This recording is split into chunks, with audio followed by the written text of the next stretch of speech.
नमस्कार, स्वागत है आप सभी का सरकारी एग्जाम यूट्यूब चैनल में। आप जुड़े हैं रचित के साथ और देख रहे हैं 30 अप्रैल 2023 की 20 बड़ी खबरों की अपडेट। आगे बढ़ने से पहले फटाफट से सरकारी एग्जाम यूट्यूब चैनल को सब्सक्राइब जरूर से कर दीजिएगा और बगल में जो घंटे वाला आइकन है ना, उसे दबाना मत भूलिएगा ताकि इसी तरह से आपको डेली मॉर्निंग न्यूज की अपडेट मिल सके। आइए आगे बढ़ते हैं और जानते हैं आज की बड़ी खबरों के बारे में। इस वक्त की सबसे बड़ी खबर आ रही है बाहुबली मुख्तार अंसारी से जुड़ी। जी हाँ, आपको बता दें गैंगस्टर केस में बाहुबली मुख्तार अंसारी को 10 साल की सजा मिली है और साथ ही कोर्ट ने 5 लाख का जुर्माना भी लगाया है। और जैसा कि आपको बता दें, यूपी के बहुचर्चित कृष्णानंद राय हत्याकांड और व्यापारी नंद किशोर रुंगटा अपहरण के बाद मुख्तार और अफजाल पर गैंगस्टर एक्ट में केस दर्ज किया गया था और इस मामले में 2007 में गैंगस्टर एक्ट के तहत अफजाल अंसारी, उनके भाई माफिया डॉन मुख्तार अंसारी और बहनोई इजाजुल हक पर गैंगस्टर एक्ट के तहत मुकदमा दर्ज हुआ था।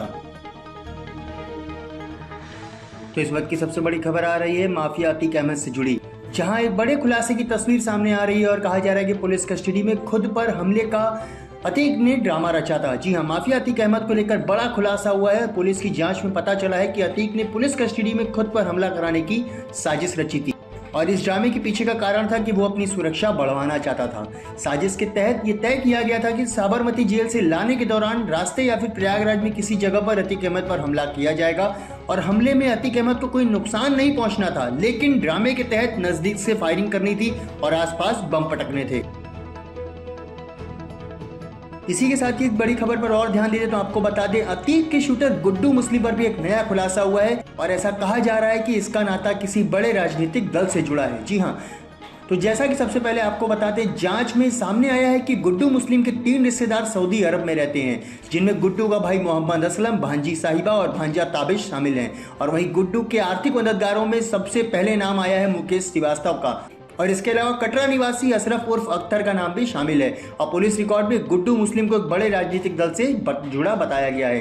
हालांकि राजनीतिक दल का नाम अभी तक सामने नहीं आया है। इसी के साथ ही एक बड़ी खबर पर और ध्यान देते तो आपको बता दें सासाराम हिंसा मामले में बिहार पुलिस ने एक बड़ा एक्शन लिया है और पूर्व बीजेपी विधायक जवाहर प्रसाद को अरेस्ट कर लिया है। जी हां, बिहार के सासाराम में रामनवमी के दिन हुई हिंसा के मामले में रोहतास पुलिस ने एक बड़ा एक्शन लिया और इस मामले में बीजेपी के पूर्व विधायक जवाहर प्रसाद को रोहतास पुलिस ने गिरफ्तार किया है। आपको बता दें शुक्रवार रात को पुलिस जवाहर प्रसाद के घर पहुंची और फिर उन्हें अरेस्ट किया।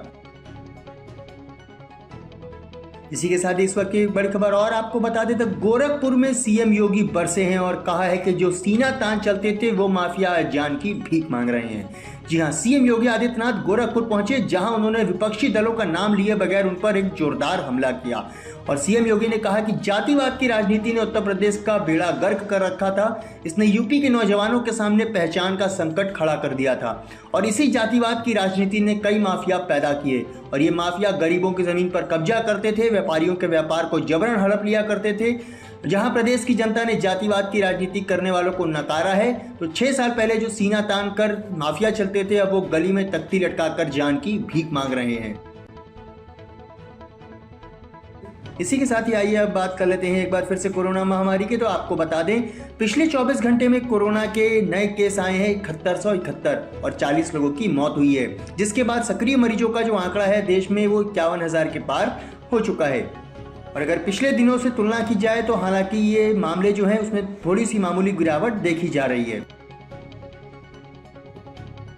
तो आइए अब एक बार बात कर लेते हैं ऑपरेशन कावेरी की। तो आप सभी को बता दें सूडान से 231 भारतीयों को लेकर दिल्ली पहुंचा एक नया विमान और अब तक 2100 लोगों को सूडान से सुरक्षित तौर पर निकाल दिया गया है। भारत सरकार ऑपरेशन कावेरी के तहत सूडान में फंसे भारतीयों को स्वदेश वापस ला रही है। इसी बीच भारतीय वायुसेना का एक और विमान 231 भारतीयों को लेकर नई दिल्ली पहुंचा और आपकी जानकारी के लिए बता दें ये 5वीं आउटबाउंड फ्लाइट थी, जिसके बाद अब तक 2100 भारतीय सुरक्षित स्वदेश पहुंच चुके हैं। तो इस वक्त की बड़ी खबर और आपको बता दें जो कि आ रही है उत्तर प्रदेश से। जी हाँ, यूपी के मुरादाबाद के सिविल लाइन क्षेत्र में मिली है एक फैशन डिजाइनर की लाश। तो आपको बता दें फैशन डिजाइनर पर मॉडल मुस्कान नारंग का शव बेडरूम में फांसी के फंदे पर लटका मिला और सूचना मिलते ही पुलिस ने मौके पर पहुंचकर शव को पोस्टमार्टम के लिए भेज दिया था। और एक दिन पहले मुस्कान नारंग ने इंस्टाग्राम पर एक वीडियो भी पोस्ट किया था जिसमें उन्होंने मैंने बहुत कोशिश की करके बात कर रही थी। आइए अब आगे बढ़ते हैं और देख लेते हैं चुनाव से जुड़ी एक नई बयानबाजी, जहां सीएम गहलोत ने कहा है कि बीजेपी वाले मुझ पर पत्थर फेंकेंगे तो मैं उससे गरीबों के लिए मकान बना दूंगा। राजस्थान में इस साल होने वाले विधानसभा चुनाव से पहले सियासी सरगर्मी जो है वो बढ़ गई है और केंद्रीय मंत्री गजेंद्र सिंह शेखावत और मुख्यमंत्री अशोक गहलोत की भी जुबानी जंग तेज हो गई है और शेखावत के रावण वाले बयान ने प्रदेश का सियासी पारा चढ़ा दिया, तो वहीं सीएम गहलोत भी उन्हें जवाब देने में पीछे नहीं रहे और मुख्यमंत्री ने गजेंद्र सिंह शेखावत के लिए कहा कि आप गरीबों का पैसा चुका दो, हम आपको राम का फॉलोअर मान लेंगे। और एक सभा को संबोधित करते हुए मुख्यमंत्री अशोक गहलोत ने कहा है कि बीजेपी वाले अगर आप मेरे ऊपर पत्थर फेंकोगे तो मैं उससे गरीबों के लिए मकान बना दूंगा। तो अगर आपका भी कोई भाई बंधु रिश्तेदार ब्रिटेन में पढ़ाई कर रहा है तो अब उनके लिए खुशखबरी आ चुकी है। जैसा कि आपको बता दें, ब्रिटेन में भारतीय छात्रों को मिलने वाली है 3 सालों तक की स्कॉलरशिप और छात्राओं को मिलेगा रिजर्वेशन भी। तो जैसा कि यूनाइटेड किंगडम के इंपीरियल कॉलेज यानी कि इंपीरियल फैकल्टीज ऑफ इंजीनियरिंग ने मास्टर्स करने वाले भारतीय छात्रों के लिए नए स्कॉलरशिप प्रोग्राम की घोषणा की है और कॉलेज ने जानकारी दी है कि स्कॉलरशिप प्रोग्राम का नाम फ्यूचर लीडर्स स्कॉलरशिप रखा गया है। इस प्रोग्राम के तहत कॉलेज अगले 3 सालों में 30 छात्रों को स्कॉलरशिप देगा, जिसमें आधी स्कॉलरशिप महिला स्कॉलर्स के लिए रिजर्व होगी। इसी के साथ ही आइए आगे बढ़ते हैं और जान लेते हैं जरा अपने पड़ोसियों का हाल। तो आपको बता दें, चाइना ने भी मदद से हाथ खींच लिए हैं और अब पाकिस्तान ने अमेरिका के सामने झोली फैलाई और आर्थिक मदद फिर से शुरू करने की मांग की है। जैसा कि कंगाली से जूझ रहे पाकिस्तान को आए दिन किसी न किसी देश से मदद की गुहार लगानी पड़ती है और थोड़े दिन पहले ही चीन के आगे हाथ फैलाया था जैसा कि पाकिस्तान ने, तो अब इसके बाद अमेरिका के आगे आर्थिक तंगी का रोना रो रहा है। जैसा कि तंगी से बेहाल पाकिस्तान ने गुरुवार को संयुक्त राज्य अमेरिका से ट्रंप प्रशासन के निलंबित किए गए सैन्य वित्त पोषण और बिक्री को हटाने का आग्रह किया है। साथ ही इस वक्त की बड़ी खबर और बता दें आप सभी को, तो यूपीएसआरटीसी की वेबसाइट पर हुआ है साइबर अटैक। जैसा कि उत्तर प्रदेश परिवहन की इलेक्ट्रॉनिक बस टिकटिंग प्रणाली की वेबसाइट को हैक करने के मामले में राज्य सरकार ने एक बड़ा एक्शन लिया और सरकार ने यूपी परिवहन निगम के प्रबंध निदेशक संजय कुमार को पद से हटा दिया है और उनकी जगह आईएएस एन वेंकटेश्वर को परिवहन निगम के प्रबंध निदेशक का अतिरिक्त प्रभार दिया है। साथ ही यात्रियों की सुविधा के लिए यह फैसला भी लिया है कि जिन लोगों ने ऑनलाइन टिकट बुक कराई थी अब उनके पैसे वापस किए जाएंगे। आइए अब एक नजर डालते हैं कर्नाटक चुनाव 2023 की तरफ। तो आप सभी को बता दें, सोनिया गांधी पर आपत्तिजनक टिप्पणी के मामले में शिव कुमार ने प्रधानमंत्री मोदी माफी मांगे ऐसा कहा है। जी हां, कर्नाटक कांग्रेस के अध्यक्ष डीके शिव कुमार ने मांग की है कि सोनिया गांधी के खिलाफ भाजपा नेता द्वारा आपत्तिजनक टिप्पणी करने के मामले में पीएम नरेंद्र मोदी को माफी मांगनी चाहिए। साथ ही उन्होंने टिप्पणी करने वाले भाजपा नेता को पार्टी से बर्खास्त करने की मांग भी की है। तो एक बार और आपको यूपी चुनाव की थोड़ी सी खबर बता दे, तो चाहते हो कि कोई आए और कनपट्टी पर गोली चलाकर चला जाए, बस इतना ही तो रह गया है। ये बात कही है सपा नेता आजम खान ने। जी हाँ, निकाय चुनाव में जनसभा को संबोधित करते हुए सपा नेता आजम खान ने कहा कि आपको कुछ नहीं देना है, सिर्फ अपने आप को हौसला देना है। जहां रोके जाओ वहीं बैठ जाओ कि आगे बढ़ेंगे, वापस नहीं जाएंगे, वोट डालेंगे, ये हमारा पैदाइशी हक है। उत्तर प्रदेश निकाय चुनाव को लेकर सरगर्मी जैसा कि तेज हो गई है, तो रामपुर में समाजवादी पार्टी के नेता आजम खान जनसभा को संबोधित कर रहे थे। इस दौरान उन्होंने सरकार पर हमला बोला और उन्होंने पूछा कि आप मुझसे, मेरे बीवी बच्चों और मेरे चाहने वालों से क्या चाहते हो? ये चाहते हो कि कोई आए और मेरी कनपट्टी पर गोली चलाकर चला जाए? बस इतना ही तो रह गया है। बचा लो आज भी निजाम हिंद, कानून को बचा लो। साथ ही इस वक्त की एक और बड़ी खबर पर ध्यान दे दे, तो अपराधी बनकर इस्तीफा नहीं मांगूंगा, साजिश के पीछे कुछ उद्योगपतियों का हाथ है, ये कहा है WFI अध्यक्ष बृजभूषण सिंह ने। जी हां, भारतीय कुश्ती संघ के अध्यक्ष बृजभूषण शरण सिंह ने खुद पर लगाए गए पहलवानों के आरोपों पर सफाई दी है और उन्होंने कहा है कि जो आरोप मुझ पर लगाए गए हैं वो सारे बेबुनियाद हैं। उन्होंने कहा, मुझे जनता की वजह से पद मिला है और उन्होंने सवाल पूछा कि अखाड़े में एक ही परिवार क्यों है? ये खिलाड़ियों का धरना नहीं है, मैं तो बहाना हूं, निशाना कोई और है और सुप्रीम कोर्ट से ऊपर कोई नहीं है। साथ ही बृजभूषण शरण सिंह ने कहा कि अगर इन पहलवानों के पुराने बयानों को सुनेंगे तो जनवरी में इन्होंने मांग की थी कि बृजभूषण शरण सिंह अपना इस्तीफा दे दें और इस्तीफा देना कोई बड़ी बात नहीं है, लेकिन अपराधी बन करके नहीं दूंगा, मैं अपराधी नहीं हूं। इसी के साथ ही आपको लेकर चलते हैं आंध्र प्रदेश की तरफ, जहां पे एक दिल दहला देने वाली खबर सामने आ रही है और आंध्र प्रदेश में 9 स्कूली छात्रों ने आत्महत्या की है, जो कि रिजल्ट जारी होने के 48 घंटे के भीतर उन्होंने अपनी जान दे दी।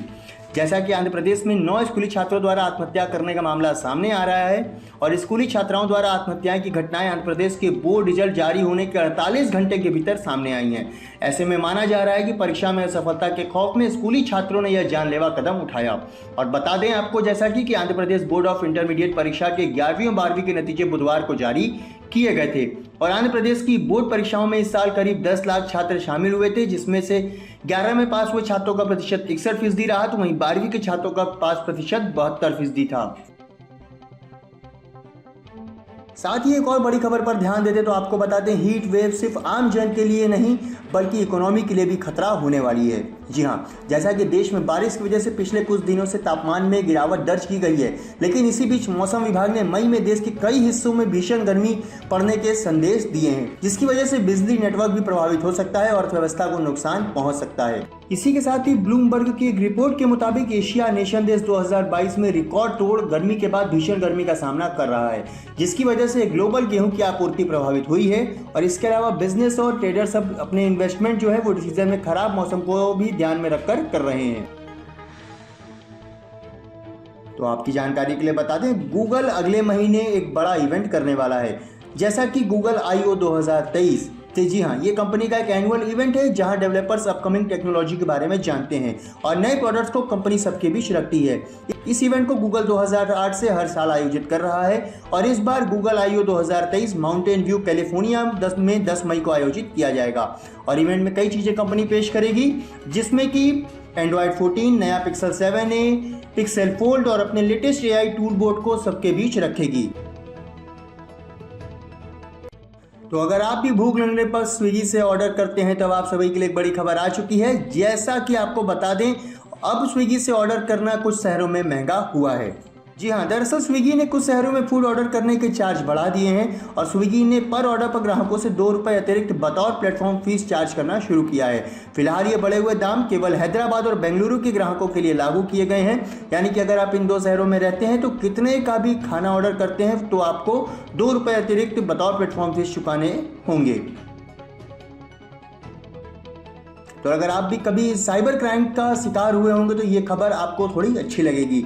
नए जामताड़ा पर एक बड़ा स्ट्राइक हुआ है और हरियाणा पुलिस ने 300 जगहों पर छापे मारकर 125 साइबर क्रिमिनल को पकड़ा है। जी हाँ, झारखंड का जामताड़ा साइबर फ्रॉड के लिए जैसा कि बदनाम है और हरियाणा के इस इलाके को नए जामताड़ा के रूप में पहचान मिल चुकी है। हालांकि हरियाणा पुलिस को इस सप्ताह उस समय बड़ी सफलता मिली जब 125 संदिग्धों को धर दबोचा गया और इस ऑपरेशन के दौरान 14 गांवों के 300 जगहों पर छापे मारे गए, जिसमें 102 टीम और 5000 से अधिक जवान शामिल थे। तो साथ ही आपको बता दें, केंद्र सरकार ने सिद्धांत मोहंती को 2 साल के लिए LIC का नया चेयरमैन नियुक्त किया है। मोहंती 2 साल के लिए यानी कि जून 2024 तक LIC के चेयरमैन पद पर रहेंगे और फिर जून 2025 तक CEO व MD के पद पर रहेंगे। इससे पहले मार्च में मोहंती 3 महीने के लिए LIC के अंतरिम चेयरमैन नियुक्त हो चुके हैं। आइए एक बार बात कर लेते हैं विदेशी मुद्रा भंडार की। तो आपको बता दें, देश का विदेशी मुद्रा भंडार 2 हफ्तों की बढ़ोतरी के बाद $2.2 बिलियन घटकर $584 बिलियन पर रहा है। जी हाँ, RBI द्वारा शुक्रवार को जारी किए गए आंकड़े के अनुसार 21 अप्रैल को समाप्त सप्ताह में देश का विदेशी मुद्रा भंडार $2.164 बिलियन घटकर $584.248 बिलियन पर आ गया है। और वहीं देश के स्वर्ण भंडार का मूल्य भी $24 मिलियन घटकर $46.151 बिलियन रह गया है। हालांकि इससे पहले के 2 हफ्तों में देश के विदेशी मुद्रा भंडार में $8 बिलियन की बढ़ोतरी भी हुई थी। साथ ही एक बड़ी खबर और आपको बता दें तो 40 लाख महिलाओं को मुफ्त स्मार्टफोन देगी राजस्थान सरकार और साथ ही मिलेगा 3 साल तक का फ्री इंटरनेट। जैसा कि राजस्थान के मुख्यमंत्री अशोक गहलोत ने शुक्रवार को महंगाई राहत शिविर में कहा कि उनकी सरकार इस साल रक्षाबंधन पर 40 लाख महिलाओं को मुफ्त स्मार्टफोन देगी, साथ ही 3 साल का फ्री इंटरनेट पैक भी दिया जाएगा। इस वक्त की एक बड़ी खबर और आ रही है और कहा जा रहा है कि पुंछ हमला जो है वो पहले से सुनियोजित था, यानी कि प्री प्लान था और स्थानीय लोगों ने दी थी आतंकियों को पनाह, ये कहा है जम्मू कश्मीर के DGP ने। जम्मू कश्मीर के डीजीपी दिलबाग सिंह ने शुक्रवार को बताया कि पुंछ आतंकी हमला प्री प्लान था जिसे 3 से 5 आतंकियों ने अंजाम दिया। और उन्होंने बताया कि मामले में 200 से ज़्यादा लोगों से पूछताछ की गई है।